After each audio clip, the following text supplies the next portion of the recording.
আসসালামু আলাইকুম রহমতুল্লাহি ওয়া বারাকাতুহু। বিসমিল্লাহির রহমানির রহিম। এই যে দর্শক, গরুর মাংস বোনা করতেছি আমার নিজ হাতে। দেখেন, এখানে রেডিমেড গরুর মাংসের মশলা আছে। গুঁড়া রসুন দিছি, কাঁচামরিচ দিছি ফালি করে, দিয়ে জিরা দিয়ে ফোড়ন দিয়ে হালকা মশলা দিয়ে যে কষাইতেছি। কষানো হয়ে গেলে ঝোল দিব না, মাংসটা একদম বোনা, গায়ে গায়ে লাগে থাকবে ঝোল। একদম ভাজা ভাজার মতো করে ফেলবো।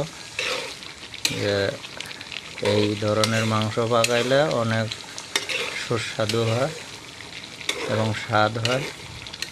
মাংসটা 2 দিন জাল দিয়ে রাখছি, কারণ হইল আদা ছাড়া পাক করব।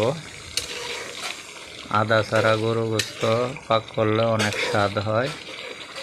আপনারা আদা ছাড়া এইভাবে বোনা করে দেখতে পারেন। ধন্যবাদ। আসসালামু আলাইকুম।